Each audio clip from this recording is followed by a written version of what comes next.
I grew up in Northern Ireland, came to England when I think I was about 8, but kept going back till I was about 13. So it was during the Troubles, which I think my mum would say has a lot to do with the way I am now, I think, and sort of being comfortable in perhaps what you call hostile environments. I remember a bomb going off, actually. It was 2 miles away, but the house shook. I heard it clear as day, knew exactly what it was. I'd been having nightmares because we'd been to see Titanic at the cinema, and I was scared of all the dead kids for some reason. I was a kid, and so I went down to talk to my dad, and he said, oh, they'll start bombing us again soon, because he was watching the news, and then boom, that went off. And I just remember all our doors were warped, like you couldn't shut them properly. I found it all fascinating. I found the whole tribalism of it. You drive into one area, you think, wow, we should keep our voices down, because I had an English accent. I was always very interested in criminals and crime, and hip hop I wanted to understand about the Bloods and the Crips. One day I wanted to go and meet them. Of course, I have too many now. I've always been interested in divides, that tribalism. And so I realised by providing certain people to television, almost like a fixer, really, there was journalism there. And I went back and studied and got qualified, and then started working my way up. And very quickly, by the age of 25, I was hostile environment trained and sent off on my first sort of big trip away. And it was northern Uganda, Sudan and Congo. I had one-on-one hostile environment training. Normally there's a group, which I think would be kind of fun, because you got each other, and if you've both been kidnapped, you can talk, you got each other. But man, I was on my own. And the guy, Mike, the former Marine, who, first of all, you have a little classroom stuff, and I used to smoke. And I'd say, can I go for a cigarette? He's like, no, he's a Marine, no way. And then we got about halfway through, the kind of teaching side, and we talked about being kidnapped and all this. And I was like, fine, classroom stuff. And then he said, why don't you go for a cigarette? And I thought, no way, man, I'm not going out there. You've done something. And yeah, and it was crazy how him and a few other guys putting on accents and shouting at you, even though they've just been teaching in a classroom, it reduces you to nothing. They went through my phone. They all the kind of things like, so they'd said, say you're married, say you might have a religion, because it's weird not to have a religion, and so you've got to have these kind of whole backstories. And so when they kind of hijacked me, they said, going through your phone, and have you got a husband? And the only thing I could think of was this bare knuckle fighter I'd been interviewing the day before. So I was like, I said, yeah, so-and-so bad boy. I said his first name. I said, Fred or whatever. And so then they go through my phone, and in my phone it was Fred Bad Boy Wilson or something. And it's like, and they're like, Bad Boy Wilson. And then you got to explain that. And oh man, it just ties you in knots, and it's scary. It's surprisingly, it does exactly what it's meant to do, and that's to knock any sort of thrill, I guess. I think there's a lot of people saying, oh, I want to go to conflict zones, and actually the reality of that is very, very different. And it's interesting, the biggest killer, I think, to journalists are actually the car accidents and heart attacks, and things like that. And so it's funny how hostile environment training, I think, has stayed with me forever. And of course you do top up courses and things, but you end up applying it to your life. And I think I've driven my friends mad a few times, because I see a situation, you think, no, man, don't stay there, stand there, because people can see you, and even just putting things on a table outside a cafe, it's like, look at the value of everything you own. So your phone is worth what, and imagine that as a wad of cash. You're not going to sit with that on a table. And so just silly things like that, but it stops you getting mugged everywhere, and just keep your wits about you a bit. We'd flown into the Congo on Ukrainian helicopters. It was mad. We were with the Ugandan People's Defence Force, their soldiers, and they had to go and I think pick up some soldiers or something, and they said, look, you can come with us. And they had these Ukrainian pilots, which were awesome. One guy he had all silver teeth, and it was so, I think they could tell I was so excited to be in this helicopter, and you've got all the soldiers and they're like tick like loading, and one of the pilots came and opened the door, so it felt like almost like I was in one of those Vietnam films, it's like do do do do do do, and you see things going on down below, and it was incredible. But the bollocking I got was because there was a wounded soldier. He'd been shot, and I think it had been infected or something, because we got back into the helicopter. We're taking him back, to get help and things, and all his kind of soldier friends are there, but he started having a seizure. And instantly my reaction is put the camera down and look concerned, like he's got loads of people around him. And my boss was mad at me because he's like, what the hell are you here for? You meant to film that. And I just felt so disrespectful filming this guy. But now you learn the bigger picture, and actually that's why you're there. And it's so people can see what's actually going on. But I thought, how awful. I don't want to film him having a seizure, the poor bloke, and all his mates are looking at me. But it was a huge learning experience, and kind of kicked it all off, really.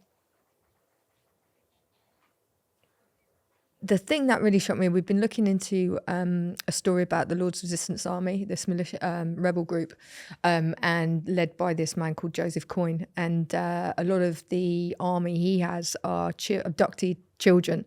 But then, of course, they become rebels and awful things happen, a lot of kind of brainwashing and things. And I think the thing that shocked me the most was going to a place where young guys who had been kidnapped from their villages, forced to do awful things, so they're never going to run away, and then work as child soldiers and things, that I had never, I think, understood what brainwashing fully means and its impact on people. And I just always remember this lad, and I think it's because he looked like kind of one of my mates, and gorgeous guy, but there was nothing there.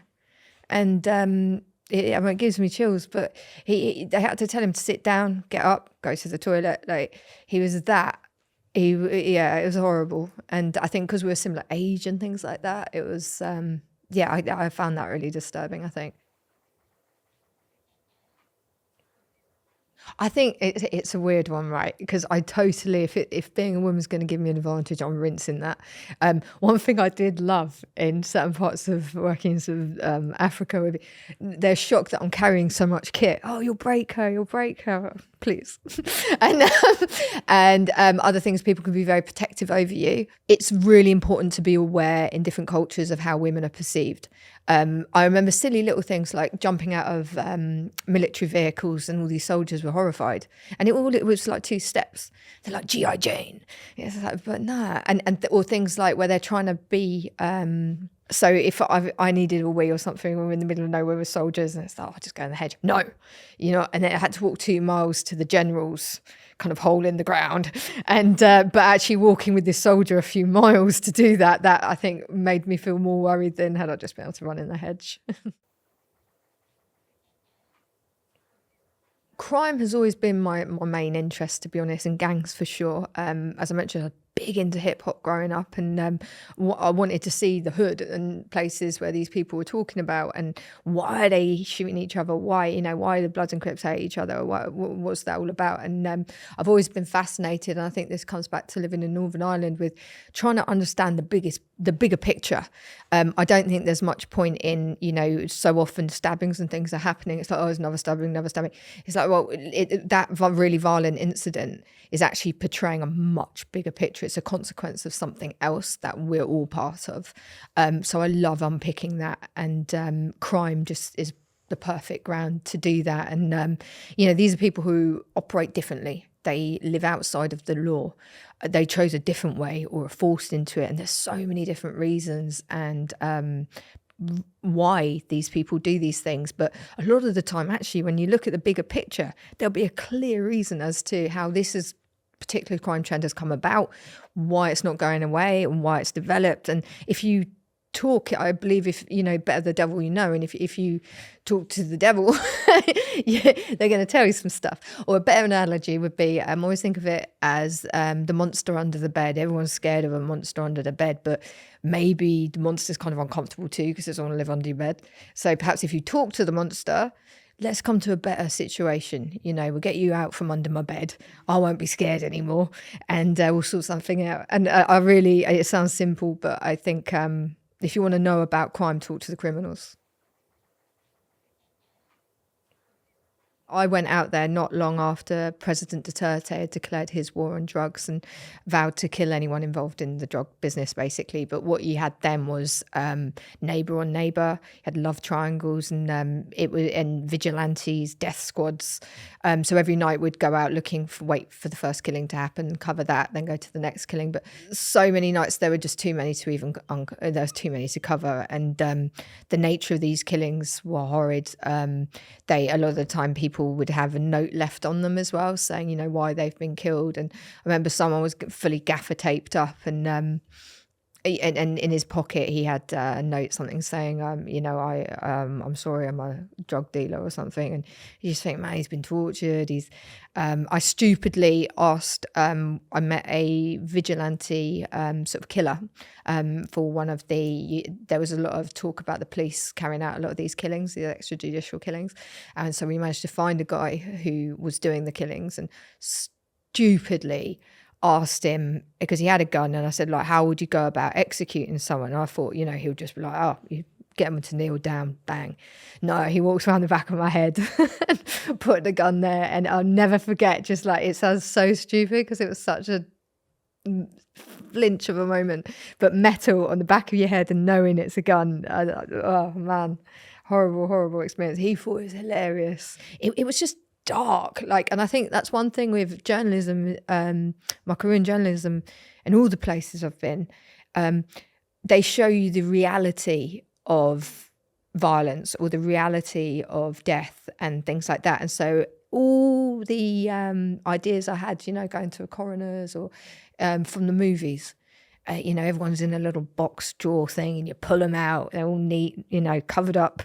No, everyone's naked. They're like, I think the realities and the realities of certain violence and seeing what happens physically, what it smells like, that has been, I think, what I had never would have thought to prepare myself for.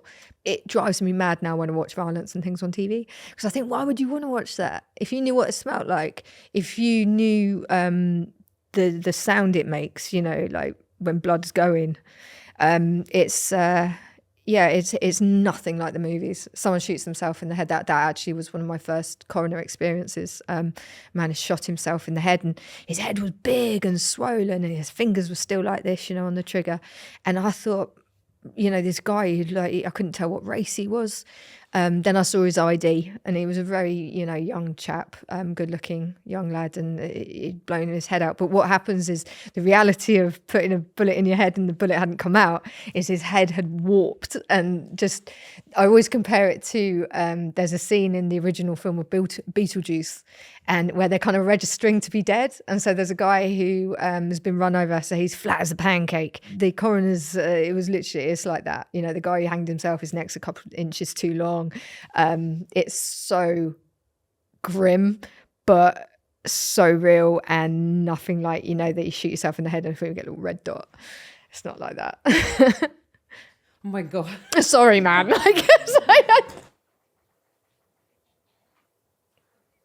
we spent a lot of time in funeral homes because, of course, there were so many killings. Sometimes the funeral home would literally turn up before the crime scene investigation had, you know, to take the body away.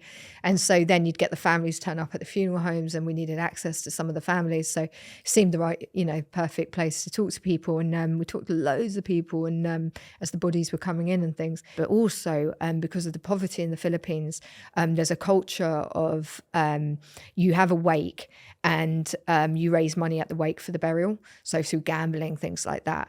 But you have to feed everyone at the wake. And what was happening with so many people getting killed, there were just wakes going on everywhere. No one's got any money. No one's got any decent food to serve at the wake. And this lady who had her European nephew said, look, we're trying to find the dad. Can you help us? So me and one of the team, we went to the house and with her, and she'd already told us, look, we're so poor. He should have been buried by now. And that was something that was happening a lot too. We're actually at the point now, because I said, yeah, how are you coping with the wake and everything? And she said, look, we're so poor now. We're using chicken beaks and feet in the soup kind of thing, and having to serve it to people. And, you know, she was sad about that. And anyway, we go to her house, and there's the dead kid. He's in a kind of glass top coffin, and these people are so charming and lovely. First we found the dad, reached out to him. Fortunately, he didn't want to know. But they were so grateful for the help. Out came the uncle with a bowl of the chicken beak and feet soup, and I thought, oh no. The team member I was with claimed to be a vegetarian before I could get in, and I thought, oh no. But the worst bit was he bless him, he came in and he insisted I sit next to the dead lad, because that they were so proud of him, which is heartbreaking but a bit grim. And and he's been there a little while, and the soup got brought out and he put it on the glass top of the coffin, and oh man, and I thought I'm gonna have to eat it, but I did, and it wasn't bad, and it's probably one of the grossest yet most humbling moments of my career. Hi, and welcome to Deep. We love making videos, meeting people and letting them tell their stories. We really hope you're enjoying the channel, and if you are and would like a bit more, We've just launched the series as a podcast on Spotify. It's the full interviews uncut, so you can hear the whole thing, wherever you are, at home or on the go. But no matter where you're watching the content, please remember to like, comment and subscribe, as it really helps the channel. And don't forget to drop a comment below and tell us who you'd like us to talk to next. Thank you. Now, back to our story. Okay, cool. In Jamaica, you have dons, and the don of all dons was this guy called Christopher Coke, and they get in with the political parties, but they're criminals. But there's lots of social justice. There's lots of, they'll pay for school kids' uniforms and things. It's kind of like a Robin Hood, but there's still a lot of corruption and it's not ideal, but they keep control. Now, America wanted Christopher Coke for all of the cocaine and things he'd been sending to Miami. And so they literally, Jamaica went to war with itself, and the feds came in. So I was there just after that. And what had happened was you take out, and I see this on every level of the criminal chain all the time. But basically, if you remove the one in control, you're going to have a lot of violence, because there's a lot of people who want to take that spot, and there's going to be a lot of knock-ons of violence. And so by the time I was out there wasn't just one don. There were literally corner dons. And so if I were filming in London or something, I might need permission from the council to say, put a tripod here. There I had to talk to each and every single don. Can we film here? Can we go there? Can we go to this one? Oh no, you can talk to this guy. Or we'll carry your stuff halfway across the road. And then it was just ridiculous and dangerous. And but I find Jamaica fascinating, because their political divide and what causes a lot of kind of animosity and problems over the years have been their political parties. And even at the time I was out there, their policing model was still made on the Northern Ireland British Army model that I'd grown up with, which was, I was thinking, how old is that now? Because I grew up that there, and it was pretty hardcore, but they were still using it. When I was out there, I was looking for people to talk about the violence, the control of drugs, and how basically I think Jamaica's got something like, I think it's 250 unmanned ports. And I was obsessed with Port Royal, because that's where all the pirates were, and half the town fell into the sea after there'd been, I think, an earthquake. And so people believe it's ever so haunted.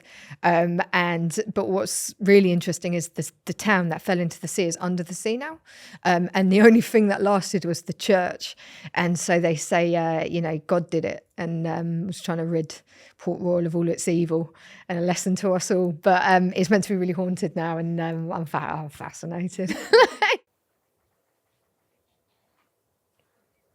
Oh man, I've had all sorts. We've had people turn up at the hotel, Norteños, looking for me and someone once they had our full names. And that one was stripped to the waist, it was literally like, if you looked up Hispanic gang member, there he was. And we were sort of sat in the lobby, and I thought I heard my name, turned around, and then I saw the director's face just drop.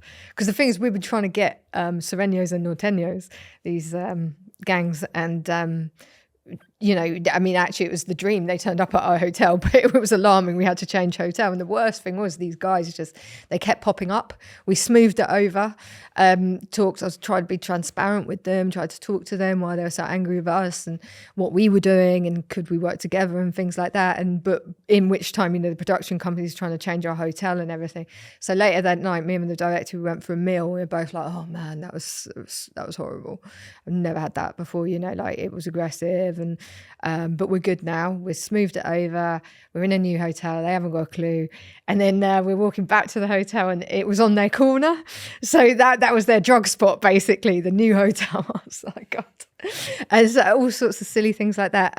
I've been bitten by dogs, been bitten by a man. That was in By a Jamaica. man? Yeah, that was horrid actually. And that another thing where there were warning signs, but no one, I don't think, could have predicted what was going to happen. And it was a strange situation. So we were filming gangs building roadblocks to keep the police out and protect their sort of areas and to keep other gangs out.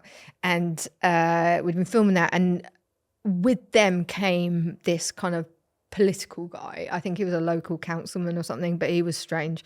And he was in trouble for something we later found out, which is why I think he was so keen to hang out with us for the day, because he sort of just blended in. But he'd been making very suggestive comments. He'd gone and bought me a chocolate bar and told me to eat it and stuff. And we all sort of laughed it off. And then finally, oh no, he'd said, you know, I'll give you this many children. And it's like, no, man, like, no, I like dogs. And then this stray little puppy gets brought. I said, well, how can I take that on my hand luggage? And kept batting him off, laughing, whatever. And the team was. And then anyway, he went to say goodbye, and I thought, oh no, he's coming in for a hug. So I turned my face like that, and I don't know why, but he just bit me right here, and I had this enormous like red teeth, like I'd just been bitten in the face basically. It wasn't bad or anything, but it was just the absolute shock of it. And I think the weirdest thing was as soon as he did it, I kind of like I went a bit angry, you know, and I lost myself a bit. I was just like, what the hell are you doing? The thing I find mad, I was with Bloods and Crips a few months ago in the States, and we're talking about the difference between UK violence and gangs and the US. And I said, no, you guys are up there. You know, you look like a gang, you behave like a gang. They were horrified because they're saying, no, you stab each other. And they were more shocked by that. And I thought, yeah, but you're all shooting each other. And they said, no, stabbing is more personal because you have to be close. You know, any coward can fire a gun. A 5-year-old can kill someone, you know, with a gun. But to stab someone, that takes something else. And I'd never thought about our knife culture like that. I always thought, oh, thank God we're not at the gun level they are. When I first started going abroad and covering gangs there, I felt quite angry towards our British gangs because the situations of the gangs abroad are quite often a lot worse. And they're before there was even the gang. Here, I would quite like to take some of them to meet some of the guys I know over there, and you remember Scared Straight, just because it's like, guys, you don't know what you're complaining about, like you're not helping your situation at all. Whereas if you look at, I mean, they're major street gangs now, but say the Bloods and the Crips, they formed out of the civil rights movement to protect themselves. And I understand that. And the same with the Burger Bar boys in Birmingham. They were racism, poverty, police harassment. It creates a group that's going to protect themselves, almost like a community group. That, of course, then became distorted by drugs. And you see the same story over and over and over again. And at the moment, there's this sort of generation still of, you know, the kids who grew up with their mums addicted to crack cocaine, the crack epidemic. And every one of them you talk to, same story. There was something very wrong with my health, and it took 4 years of horrendous tests and all sorts of things, and I was diagnosed with multiple sclerosis.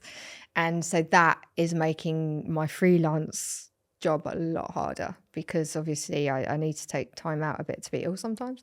My criminals, it's amazing how many criminals have disabilities as well. And actually I connect with people over it. It's crazy. Sickle cell, I come across an awful lot and had no idea of the suffering people have. Of course, wheelchairs. So many guys I know are now paralysed because of shootings and things like that and injuries. There's a guy I know who broke his back in prison. And interestingly, we have similar symptoms. and so it's another thing to bond over, you know. It was one picture that I will never stop seeing, and I don't think about before going to bed. And all it was I was working with some vigilante paedophile hunters, and they have lots of mobile devices and like iPads and things, because they're all posing as decoys for paedophiles to talk to them, thinking they're kids. And every time they turned their devices on, it was a shock. It's like bing, bing, bing. When you think these are all perverts trying to talk to a kid.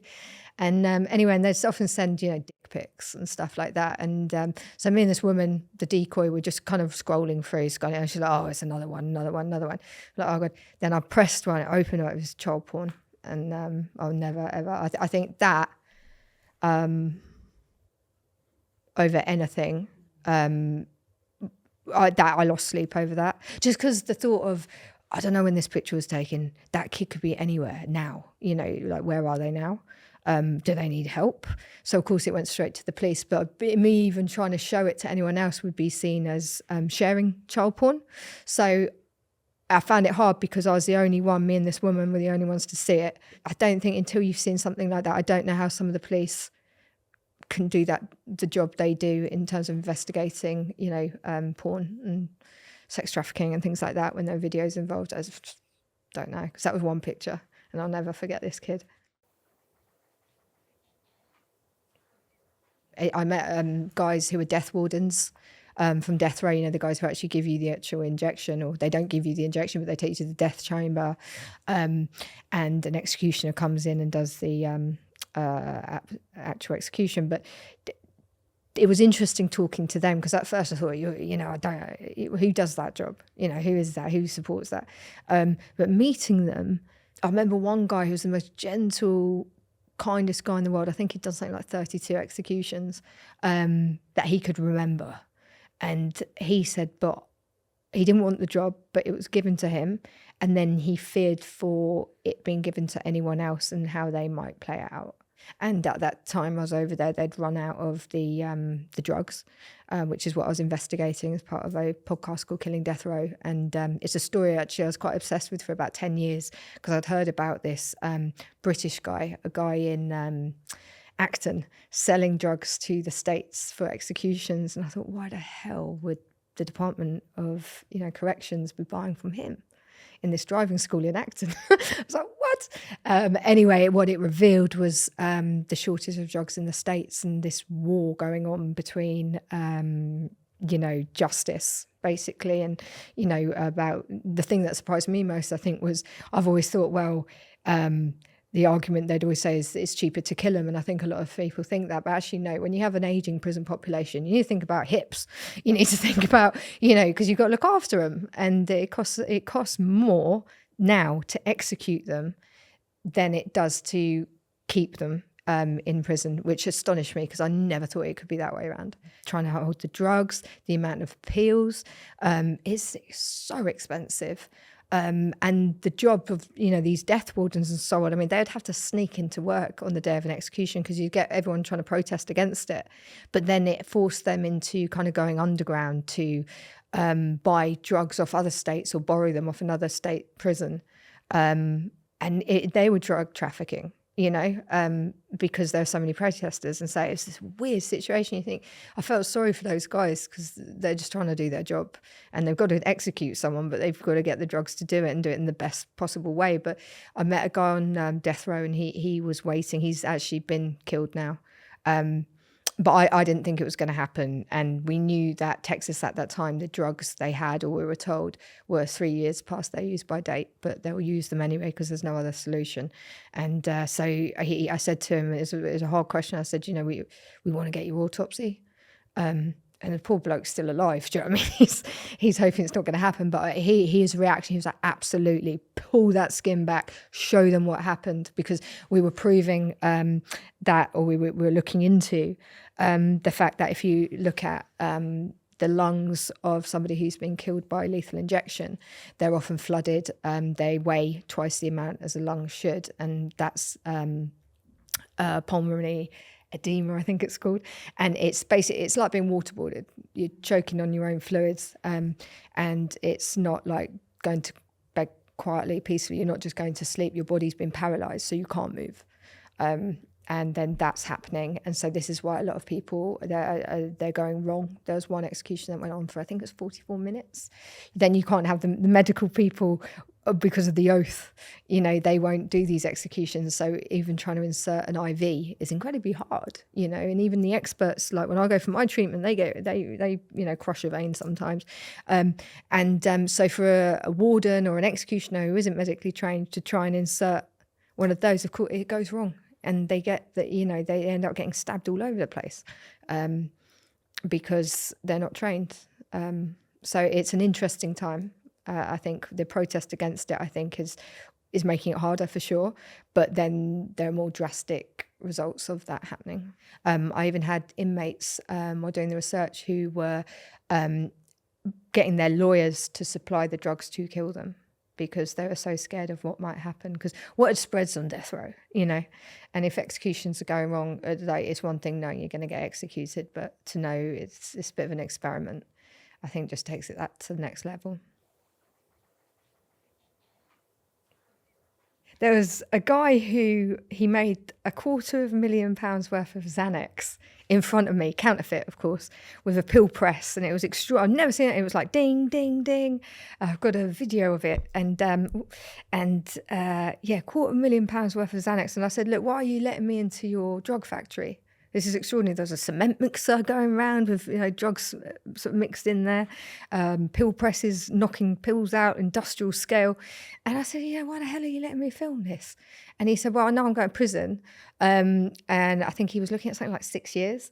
And he thought, well, I just need to make as much money as I can before I get sent down for his missus or whatever. And anyway, I couldn't believe it. He got in touch recently, and he's since served his time, become a vegan, and which I guess is great. I don't know. And he wants to go public with, you know, he served his time for it, so he can talk about what was actually going on. And so I'm quite excited to see him. And I do get calls from mums a lot as well, especially mums who've lost kids. And I try to remember various dates when certain killings have happened and reach out to them. And I've met so many incredible people, both sides of the law, and everything in between. And it's never a dull day. Like, unless they try and make me go into the office, and that's it, we're gonna have problems.